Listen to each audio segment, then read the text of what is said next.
Namaste, yogis. Welcome to your practice. This is Stephen from YogaWorks. Welcome to calming end to the day, which is the theme of our class today. After a busy day, and I'm sure you have them all the time, I have them all the time, we're probably all quite busy running around a lot of the time. What we really need sometimes is a bit of a mix, I find. It's not just relaxing and tuning out, although that's part of it. And it's also not being really active and straining our body, although that's also part of it. So what I'm going to try and do today is bring these two together, a little bit relaxing and calming, but still remaining a little bit active. So hopefully you'll find a nice sort of mix and balance in between those two. I'll also give you some options. If you feel completely tired, then you choose the one. If you feel like you need a little bit more movement and energy, then you can choose the other one. Right, let's get going.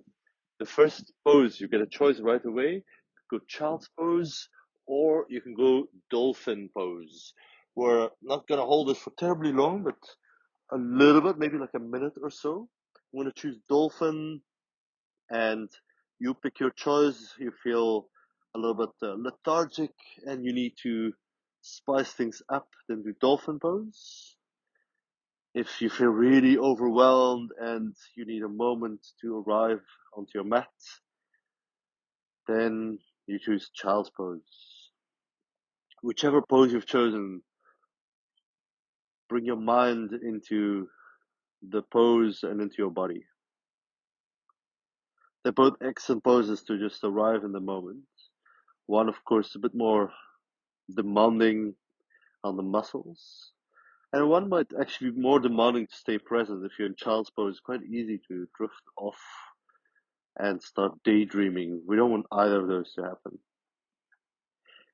If you're in dolphin pose, keep pressing the elbows down into the mat, lengthen your spine.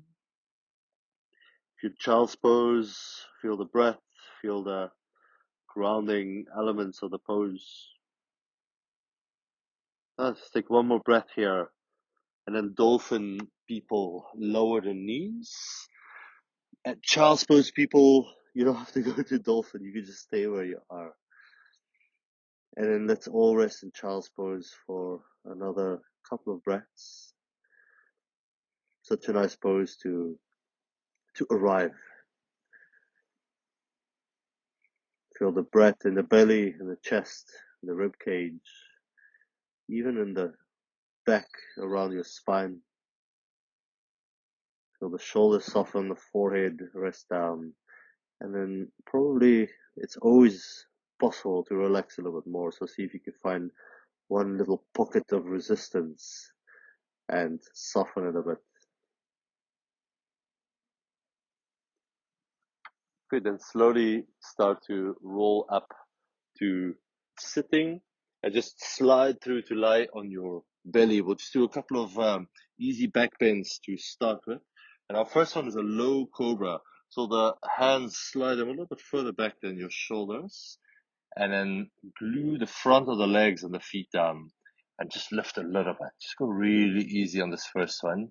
You'll feel a bit of a contraction in the muscles in the back. Your glutes, your hamstrings should be active. And then there's a sliding forward of the chest. Keep the back of the neck long, so we don't want to shorten, and try to look up. It's best to have space in the neck. You can even turn your head left and right. Nice. And then reach your hands back and lift the legs for a moment. Locust pose. And then rest your hands under your forehead and lie down on your belly for a moment. Take a breath. Good. Let's do that again. Low cobra, hands to the mat, elbows to your side. If it feels good, you can lift a little bit higher, but don't try to go to your maximum and sort of struggle there.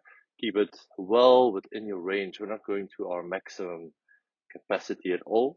And I keep the shoulders a little bit out of the ears by drawing them down and back. Good. Lower down and then reach the hands back, lift the legs, locust pose. Not too long. Take another breath. And then rest down again, hands on the mat, forehead on your hands. Let go for a moment. Good. Then start to press up onto the knees, as if we're going to do camel pose. Actually, we'll do a version of camel pose with a couple of variations, so not the traditional one. The first one is coming to cactus arms, broaden the chest, and lean back. So now we're doing a little bit of a back bend. You can lean the head back as well, so that the whole front body, including the throat, the chest, the belly, the front of the hips, is open. Nice. And then come to center. Eagle arms, right elbow and the left. And then now I'll show you from the side. We're going to keep in a straight line, so no spinal back bend. Just reduce the angle behind the back of the knees as you lean back a little bit. Good. And then bounce back up, but one of the slow bounces, I mean. And then cactus arms, open the front. Lift the heart, expand. And then left elbow and the right, eagle arms. Start to lean back, but keeping good alignment in the spine. Nice. Don't go too far. Remember, you have to get back up. Let's do that again. Open the arms, arch your back, lift the heart. Maybe lift the gaze. Nice. And then come back up. Right elbow and the left. Lean back. Keep the spine long. Everything stays in the same line. Lift back up. One more time. Cactus arms. Open the front, lean back. And then left elbow under the right. Keep your abdominals strong as you lean back until you reach the end range. Come back up. Slowly release. Downward facing dog. Nice. Here you can pedal the legs out, ground the hands down, do whatever you have to do. Or on some days it feels really nice to just be still and land in the pose without wanting to change or arrange anything. You can choose which one is appropriate for you now. Good, and start to walk the feet forward. When I come into flat back, I really enjoy this pose. It's a nice length for the hamstrings, but I also enjoy that the hamstrings need to be on. They need to be active and contracting a bit, otherwise you just collapse all the way down. So it's not a passive stretch. Lift the belly a little bit, lengthen the heart forward. There's no more forward bend in the spine, so the spine is trying to lengthen and go straight to the front. I like to lift a little bit higher because I find it just gives me more space to find length in the spine. And then do the same with the neck as we've done before. Lengthen the back of the neck. You might need to tuck the chin in slightly and feel this the spine like a rod pointing forward in this pose. You can also tilt the pelvis a little bit forward so you feel a deeper hamstring stretch. Good, we're going to step the right foot back, a big step to the back.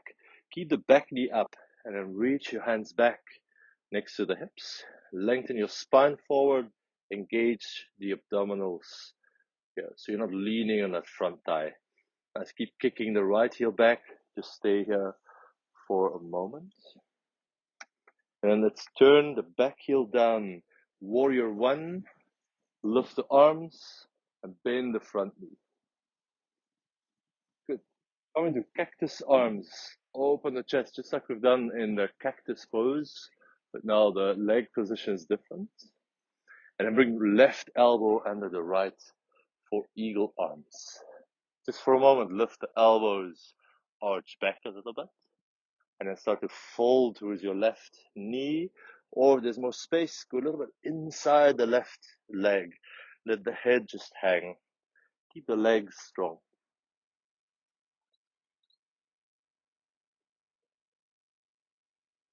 Good. Slowly lift up. This one. This time, open the arms. You might have to shift the feet a little bit for warrior two. A good bend in the front knee. Let's create a half bind so your right arm reaches around the back. You can even pull it through with the other hand. Maybe it hooks in to this hip here, or just grab the back of your pants or something behind you, that's fine. And then come into side angle, left elbow to left thigh. or left hand to the mat.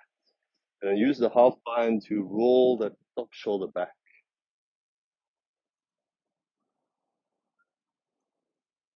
Nice. Let's do reverse warrior, keeping the half bind.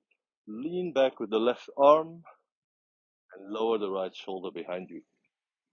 Now, stay here with straighten the front leg. Reach through the top arm. And we're going to go triangle pose. Reach to the front with your left hand and let it land wherever it feels good. You could also go on a block, on a chin, on the mat if it's within your reach, but try not to overdo it. Good. One more breath here. Roll the top shoulder back. Maybe look up if you want to twist through the neck as well. And then release that back knee down. Lift the arms into low lunge. And then interlace all your fingers except the index finger and the thumb. And then start to paint a line across the sky, lifting the chest. And at the same time, bending your front knee. It's a really good counter pose. If you've been sitting a lot, working at a desk, or looking at a screen. Right hand down. Lift the back knee in the process and lift the left arm for easy twisting lunge. Nice. Juice up your back leg. Press the right heel back. Take a moment. Good. Then lower the left hand down. Go downward facing dog. Use a moment to reset. You could always add a vinyasa here, but I prefer to stabilize, to reset, to steady. But you might have another preference. That's why there's all these options that are always available. Nice. 2 more breaths, and then we'll explore the other side. Let's start to walk forward to the front. Coming to flat back, we'll hold this a little bit longer, just like we've done on the first side. Remember some elements we've discussed that tilt the pelvis forward. This will pull on the hamstrings a little bit more, while they're also actively keeping you from falling forward. Lengthen the heart forward. You might need to lift the shoulders a bit so they don't droop down in a forward shoulder posture. We'll probably do too much of that. I quite like hands to shins as a little kickstand to encourage the spine to go further forward. Check the length in the back of the neck. This is a really therapeutic pose, really good for your posture, really good to counter a long period of sitting. Good. From here, step your left foot back. Keep the knee up if you can. And we're going to come into high lunge with the arms reaching back. Pull the belly a little bit in. Keep your front contained. Stretch the left heel back and the heart and the crown of the head forward. Another breath or so here. Nice. And then into warrior one. So you just turn the back heel down, lift the arms, bend the front knee until it stops. This time let's go cactus arms first. Broaden the chest. And then right elbow and the left for eagle arms. One breath. Inhale, arch your back. Maybe look up. Exhale, humble warrior. Fold towards your right knee or a little bit inside it. Couple of breaths here. The upper body quite relaxed. The legs are very active here.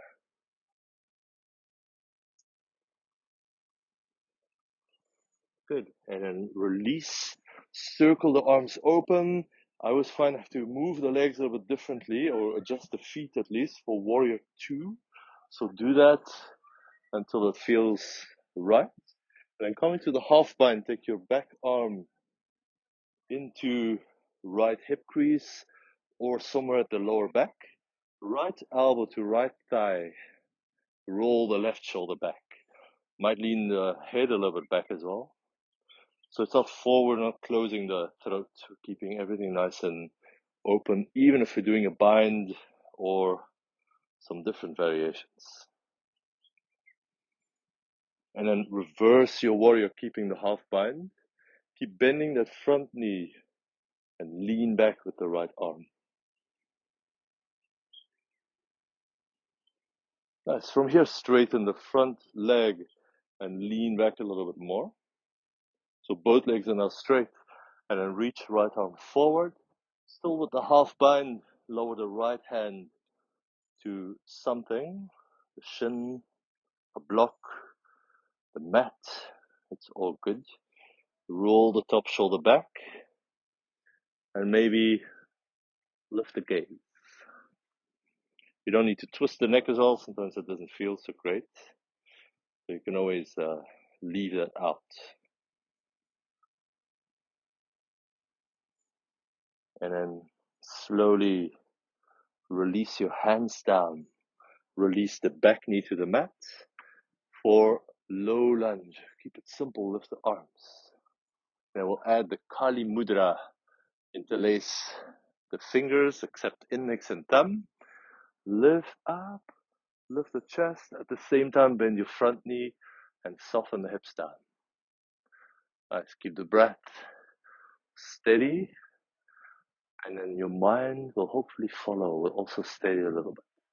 If the breath is all over the place, the mind doesn't have a single chance. It's definitely going to be all over the place. Left hand down, lift the back knee, easy twist the right arm up. Straighten the back leg a little bit more if you can. And then reach up through the right fingertips.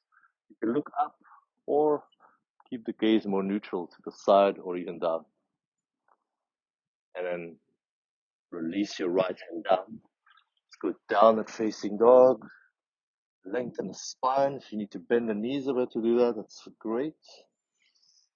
You can always do vinyasa here.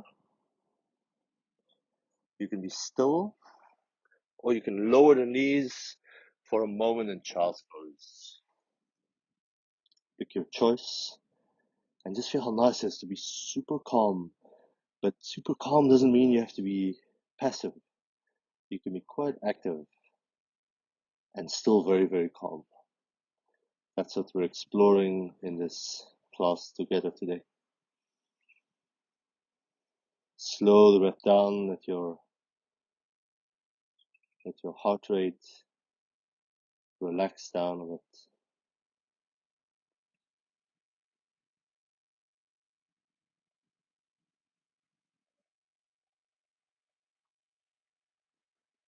Nice. From the child's pose, step your right foot forward and come up into a low lunge. Now for this one, shorten the stance a bit, so step your right foot a little bit in. We're going to have right hand on the right knee, lift the left arm up. Nice. Now push that left knee down on the mat. Pull it forward towards that front foot. And when you're ready, start to lean over to the right. So we're coming to side bend to lengthen all the tissues on this left side of the body. Take a few breaths here. You might need to do your best to keep the front ribs in. I find if I don't watch out, they like to pop out to the front, and I'm in a back bend, which is not great if you're trying to go to the sides. Nice. Slowly release. Lower the left hand down. You can lengthen that lunge a bit now. Reach the right hand back. Either stay here or hold your back foot in that back hand. You can press the left knee down and pull a little bit forward if you feel like a deeper stretch. This is going to really juice up the pose.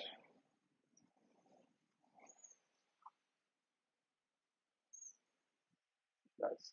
Then release both hands inside your front foot and start to move the right hip back. I did slide my left heel, the left knee a little bit back so that the pose became a little bit longer, just to give me more space. And also I like to keep the left hip above the left knee. It's a nice solid alignment. If the right knee doesn't straighten all the way, don't worry, you can always keep it a bit bent, but keep the spine a little bit long. So we don't want to collapse completely and try to get the head lower. There's no need for that. There's no real benefit also. So just find a nice length in the back of that right leg and let the length continue through the spine. So it's not just the hamstring, it's the entire back line on the right side of the body that we're stretching. Nice. Slowly release. Let's come to child's pose. There's a little break in between to remember to calm our nervous system, slow the breath. Maybe you're getting ready for sleep, or you're taking a break after work. This is good work. Good. And then step left foot forward, not too far. We want that shorter low lunge with the back knee down. Align your right hip more or less above the right knee. Left hand to left knee, right arm up. First activate the legs so the right knee pull it forward a bit, even though the knee is not going to move. Ooh, I don't know if you can see that, but there's a kingfisher bird right there on that little branch of that tree without leaves. Nice. Okay, I didn't mean to distract you from your yoga practice. Then lean over to the left into a side bend. There's really an amazing variety of birds here. Often we see woodpeckers and turacos and these kingfishers and sunbirds. And I'm still learning a lot of new ones. I have no idea sometimes what they all are. Nice. And then release, step a little bit longer, right hand down, left arm back. You can stay here or hold the back foot for the quad stretch. If you want to activate it more, press the right knee down and pull it a little bit forward with your front foot and see if that gives you a deeper stretch. If you don't need a deeper stretch, just back off a bit. And just remember, not everything has to be super intense. There could be some yoga poses that are just nice and relaxing. Release the back foot. Start to move your hips back for the half Hanuman, half splits pose. I have my right hip above the right knee. And I'm pulling the left hip back as I'm lengthening the heart to the front. Lift the toes as well. You actually want to bend the toes back towards your front shin. And this is going to stretch the sole of the foot and also the left calf. Often for most people, calf muscles are a little bit overly tense. So we can do well by stretching them regularly. Remember that everything is a chain of tissues and muscles. So you're not just stretching the hamstring, but also the calf below it, the glutes above it, and then from there, the lower back, even the spinal muscles, all the way to your neck.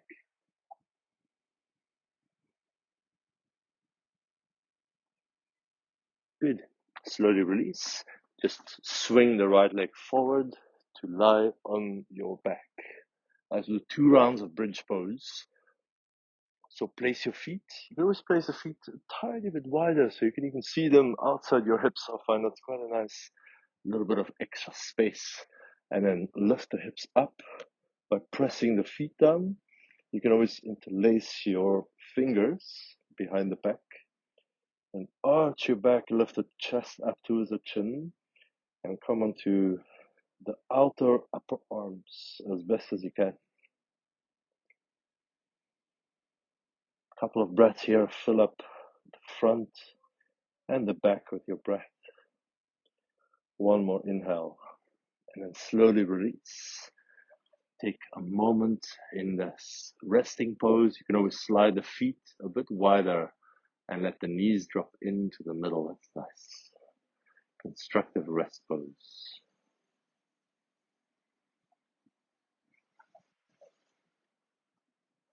Good. Bridge pose round 2. Place the feet. If you're on a restorative version, you can always pop a yoga block under your back I didn't bring one today, so I'm just going to do another round of the same. I'm lifting the hips, clasping the hands. And you can always wiggle the shoulders a bit more underneath you and then power up the legs, especially the backs of the legs. Your glutes should be firing up to push the hips up. But just make sure the knees don't splay out too wide. That's also the glutes, but it's not the action that we're looking for. Take one more breath here. And then slowly unclasp the hands, release the hips down, and this time bring the soles of the feet together with your knees wide to the side. Supine Twists.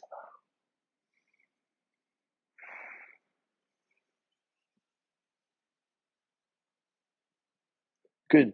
And then bring the knees back up, place right ankle on left knee. If this is enough stretch, then you can just press the knee away from you.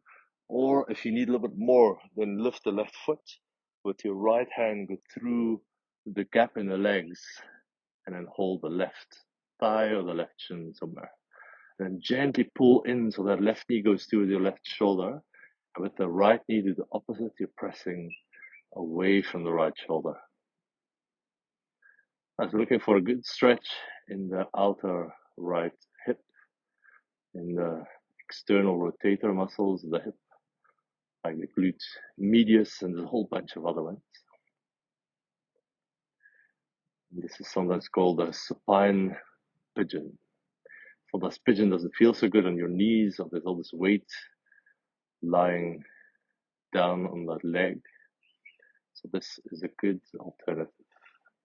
And then release, swap sides, left ankle to right knee. You can just stay down here and press the left knee away. This is a good option. Or lift the right foot, hold the right shin or thigh, keep the back of the neck long. Sometimes I have to slide the back of the head a little bit further away from my back. And then also keep the tailbone down. Sometimes the hips, the lower part of the hips wants to lift up a bit because of some tightness in the outer hip. You can lightly press the tailbone down as if you're trying to lift your lower back off the mat to keep a bit of a natural curve in the spine. That's nice. Release that. Bring the knees together. Open your arms wide into a T shape and then drop both knees to the right. You can rest that right hand on top of the left knee and then just settle the shoulders back, relax the upper back. And then sometimes we turn the head back. That doesn't always feel so nice. So today, it's going to look up at these moving clouds and shapes above me. Whenever you get a chance, it's really amazing to practice outside. It just adds a whole other level to your practice, to be in the elements, to see some greenery, see some birds in the sky. Good. Lift the knees to the center and then lower the knees over to the other side.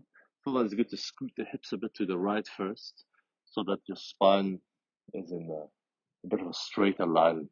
Maybe left hand to the top knee, right hand you can reach it out away from that right shoulder in a T shape.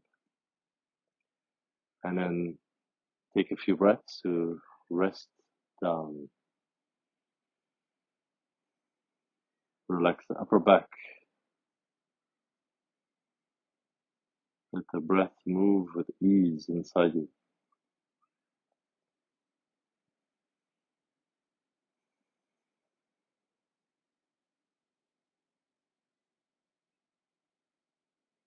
Take one more deeper breath here.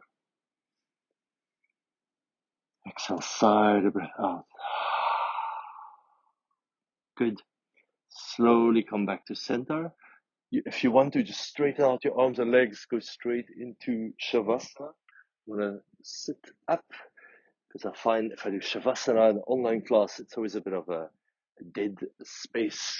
You can always just pause the video or let my voice fade away and do a couple of minutes resting on your back, which is going to do half a minute of seated meditation together. If you want, fold the palms together in gratitude for your practice. Imagine all these yogis in all these places in the world, in all these ages that came before, practicing similar movements and breath work and poses. Then touch your hands to your forehead, to your heart, and bow to yourself on the mat. Thank you so much for practicing. Namaste, everybody. I hope you feel both calm and a little bit energized because of the quite active movement. I hope we hit a nice balance between us two. And I hope you're ready to unwind after your busy day. Nice. Have a good one, and I'll see you here again soon. Take care.